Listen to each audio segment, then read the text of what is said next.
Okay, so here is the gradient operator in the cylindrical coordinate system and spherical coordinate system. As I already told you last week, you need to be careful about the little detail of the formula.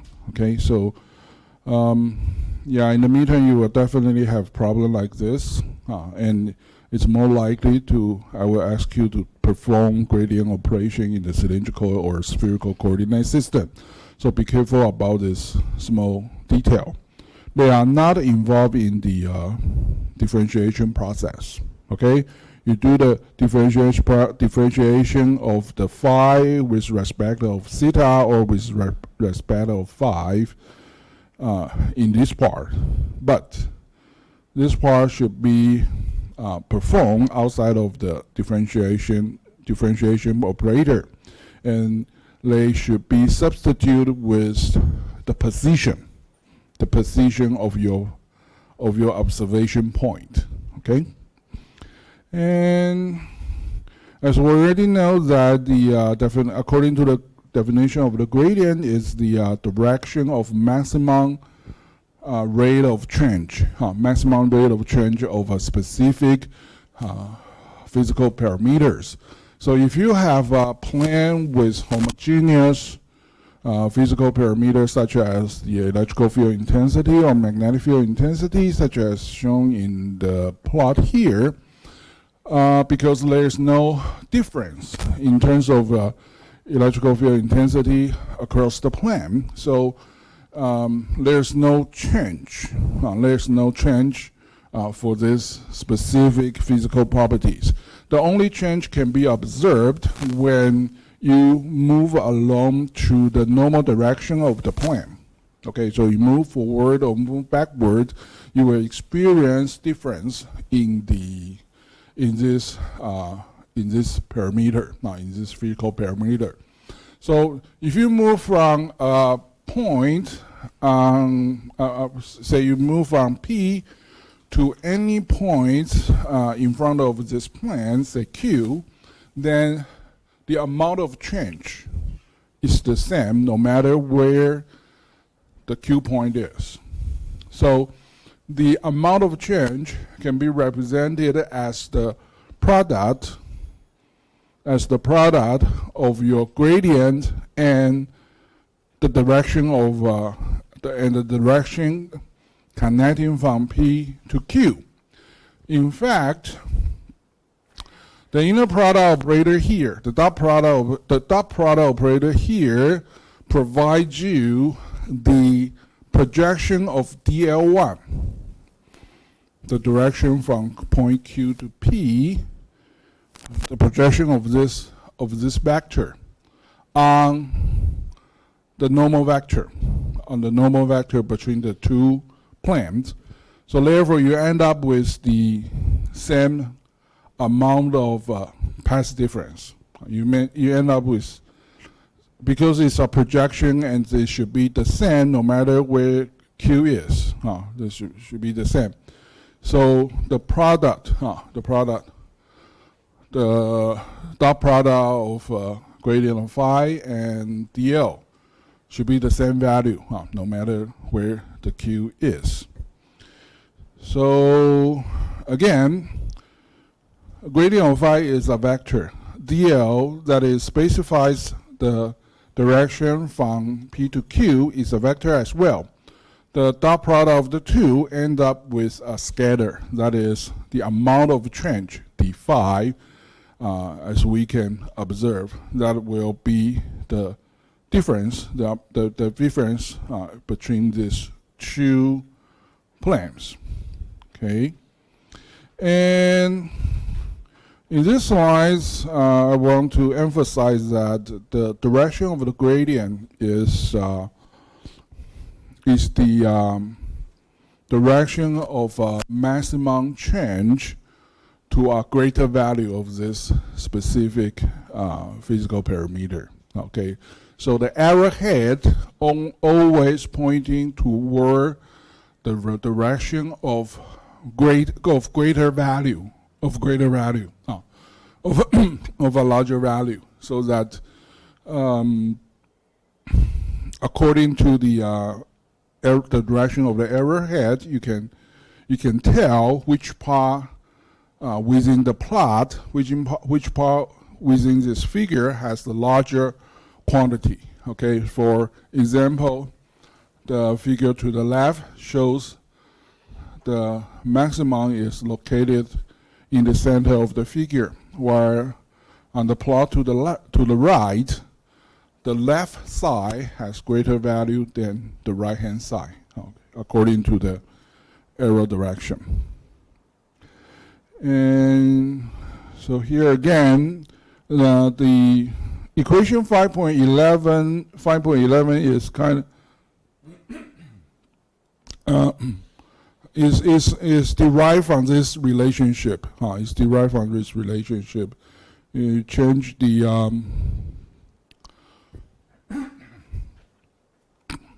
so to the left is the definition for gradient operator, and to the right is the amount of change divided by the distance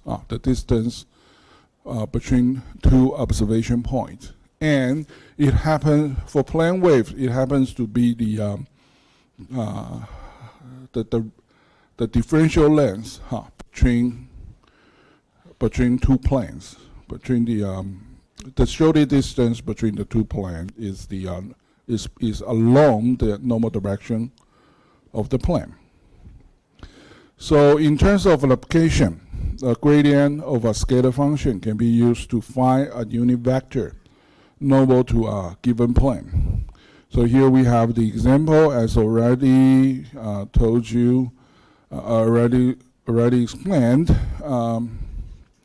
Basically, this equation, which involves only x and y, is in fact a definition of a parabolic line. However, because we are dealing with a 3D problem, and the problem itself didn't specify the requirement for z parameter, so we can assume that to be qualified as a surface, a curvature surface, using this parabolic line, the parameter z, it can be anything, can be any value. So the function itself, without specifying the value of z, only address the relationship between x and y, which is x to the square minus y. So we can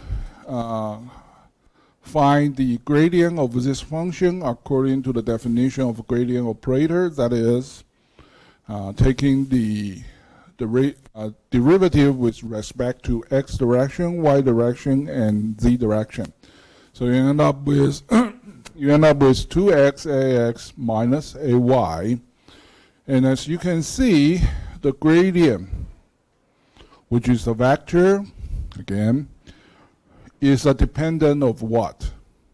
It's a bit dependent of x coordinate. Okay, it's only a dependent of x coordinate. Its y direction projection is -1 for any point. Okay, and in this problem, it asks you to find out the gradient of the point 2, 4, 1. And according to the result, only the two matters. Only the x coordinate matters. So you substitute x with 2, and you end up with this vector, which is the normal vector, which is a vector that is normal to this curvature surface, because the so-called gradient has such property. And in this slide, you can also see that this normal vector can be expressed in terms of unit vector. So what you need to do is divide the vector with the magnitude of the vector itself. Okay, so in this case, it happens to be square root of 17. So let's move on to our problem. Last week we defined B, the magnetic flux, as the curve of magnetic vector potential A, right?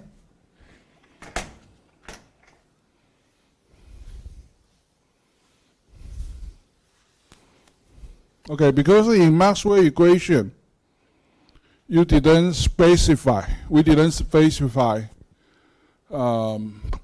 Maxwell equation do not contain a comprehensive specification about the property of B. So we are free to choose that B can be the curve of a vector A. And we refer A as magnetic vector potential.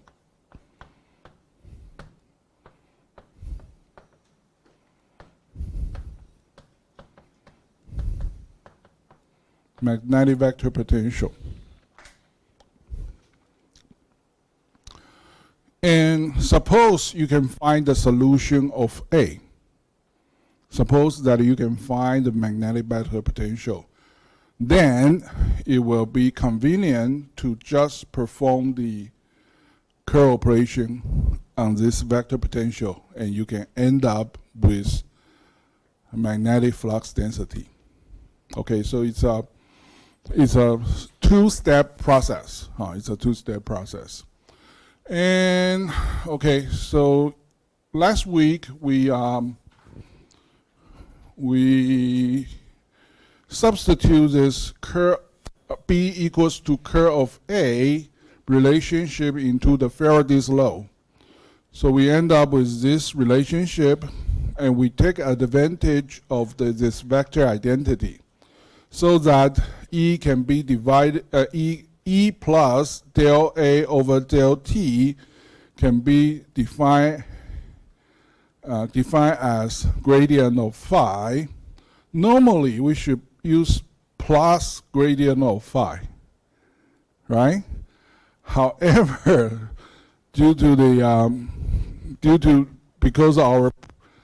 because of the definition between electrical field intensity and the electrical scalar potential, so we need to put a negative sign over here.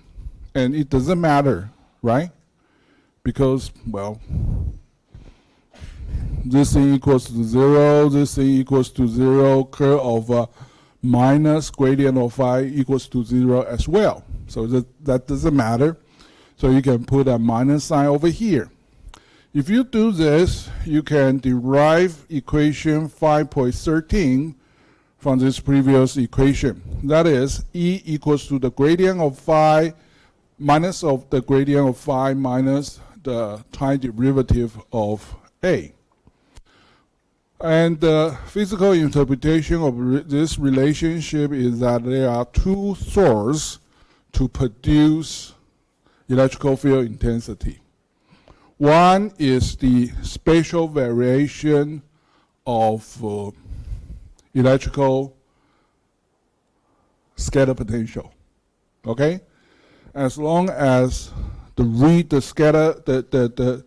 electrical scalar potential is not homogeneous, not isotropic in this region, you will end up with E fields, vectors.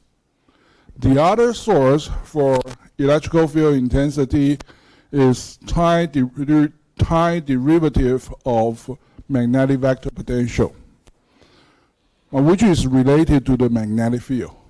Okay, so if the magnetic field intensity grows up or decrease or dwindles as the time change, then you will end up with electrical field intensity. Okay.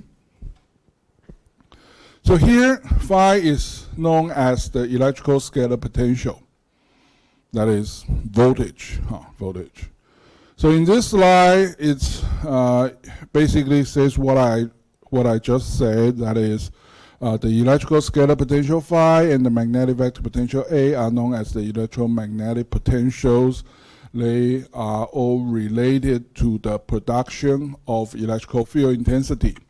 And pay attention to this red box. It says that the electrical scalar potential is directly linked to electrical charge density, low. And the magnetic vector potential is directly linked to the electrical current density, J. Okay, so in other words, electric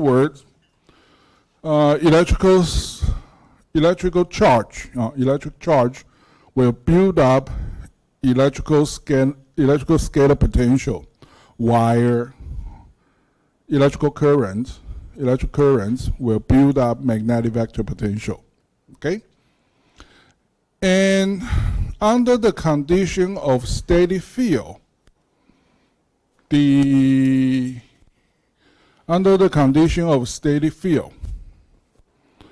is, the time derivative of current density and charge density are both 0. In that case, the amount of electrical current won't change with time. The amount of electrical charge density will not change with time. So they are independent. The current density and the charge density are independent, so that the magnetic vector potential and electrical scalar potential are independent as well for steady field case. However, for time variant field, that is, the charge density and current density may change as the time varies. They are not independent. They are coupled. They are dependent to each other because of the continuity equation, as we observe here. The rate of change, the negative of the time of the rate of change of electrical charge density equals to the divergence of electrical current density. Okay. All right. So for a given J, it's sufficient to determine A, because B can be formed from equation 5.1. That is, curl of A equals to B, and E can be found using the Ampere's-Kirchhoff law. Okay, so in this slide, we are about to determine the method to find the solution for A. And the key is J. Okay, as long as we can determine the electrical current distribution of J, then J can be used, well, actually it can be integrated to find A. Okay, now J can be integrated to find A, and A can be differentiated to find B. 好，所以事实上操作它是用积分的方式从 J 找到 A。我们在实物上面处理电磁波散射或者电磁场的散射的问题的时候，这是一个常用的，算是正规的做法，基本上都是这样做的。你从 J 积分可以得到 A 向量位能 A， 再把 A 微分得到磁场，但是那个方向、那个位置不一样。OK， 应该是说我们有兴趣的问题是说，你要找到一个天线的辐射场型。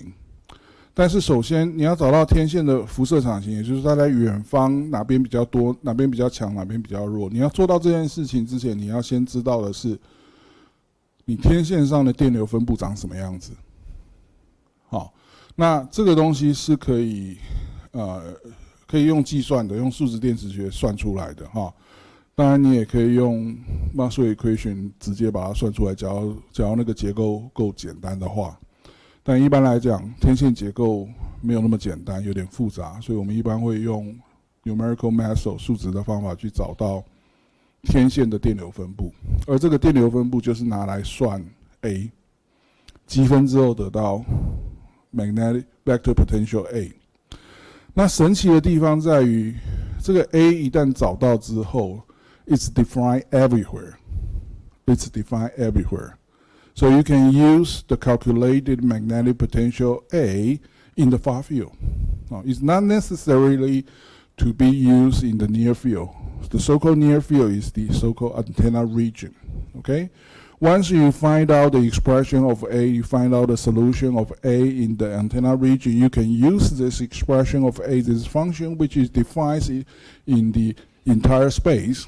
You can perform differentiation, that is the curve operation in the far field, in the direction that you are interested in to get the magnetic vector, to get the magnetic flux density from the expression of A. Okay, so that's in principle how we solve electromagnetic wave propagation from an antenna. Okay, so here we have this relation. We define this relationship. Okay, and this is from the Ampere-Circuitial law, and you can see here's the time derivative for electrical field intensity. And so we can substitute this thing to this part, right? The only difference is epsilon, okay, the permittivity. So, yeah.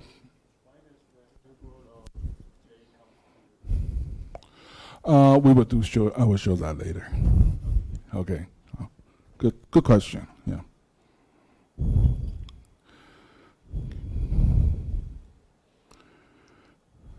All right. So here's a quick review of the relationship between Maxwell equation and the physical phenomenon we are talking about. That is the electrical charge density. The electrical charge produce electrical field. The electrical current produce magnetic field. And if you are taking the first two equations into account together, the coupled electrical field and magnetic field will end up with electromagnetic wave. And so let's review, let's come back to the process, all right? So B equals to, B is defined as the curve of A, and E, as we already find out from the previous slide, is related to electrical potential, is related to the gradient of electrical scalar potential and the time derivative of magnetic vector potential. We can substitute the relationship of gradient of D equals to low into this relationship, that is, replace D with epsilon times E. So as you can see, this is E, the electrical field intensity, and epsilon goes to the right-hand side of the equal mark, right? So it's a low over epsilon. And then we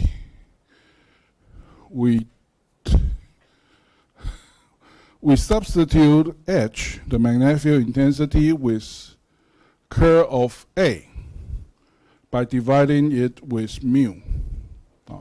这边注意哦 ，H 跟 B 是一样的，差就差在 mu 而已嘛，所以你从这个式子左右两边都乘上 mu， 乘上 permeability. So you times permeability on both sides of this of the Ampere-Circuitial law. So the left-hand side is curve of A, and the second term here is from this. So as you can identify, the small parenthesis represents E, the electrical field intensity, and already times epsilon, the permittivity and permeability mu, and the right-hand side is left with mu times J. Okay, the permeability times the electrical current density J. And we will stop here because this thing is related to the second order spatial differentiation operator, which is referred as Laplacian. So here we will introduce Laplacian first. The Laplacian can be performed on a scalar, and it can be performed on a vector as well. 我们会有 Laplacian 的向量的 Laplacian 定义，也会有存量的 Laplacian 定义。Okay, Laplacian can be defined for both scalar and vector. Here, let's look at it as so let's first check up with the Laplacian of a scalar. Laplacian of a scalar. It's written as del to the square of 5, as shown in the equation 5.18 over there. And its definition can be further simplified as the gradient, the divergence of gradient of phi. Okay, so that is the Laplacian of a scalar. The divergence of the gradient of phi. And here is the gradient operator. So what is the Laplacian operator? What is the divergence operator? Well, you do the dot product of two vectors. And because this is a del operator, so you perform differentiation of the vector A again. So fortunately, luckily, in the Cartesian coordinate, in the rectangular coordinate systems, the Laplacian of a scalar is relatively simple. You just perform derivative of the scalar phi twice in terms of with respect of x, with respect of y, and with respect of z direction. So it's relatively simple because in rectangular coordinate system, x, y, and z direction are decoupled. So the Laplacian of a scalar in the rectangular coordinate system can be simplified like this. My question, the Laplacian of a scalar is a scalar or a vector? A scalar, okay? The Laplacian of a vector is a vector, okay? But the Laplacian of a scalar is a scalar. So as you can see from here, well, I can guess from this, because it's the Laplacian of scalar is the dot product of two vectors. So it must be a scalar, okay? So you perform the differentiation of with respect to x and y and z direction twice to get the Laplacian. And so here's the definition for scalar Laplacian in cylindrical coordinate system and spherical coordinate system. Okay, so this operation is more challenging, which suits well to the students of NTUST EE department. Okay, so anyway, 大家可以猜到哦，只要考试的话，这会比刚刚的那个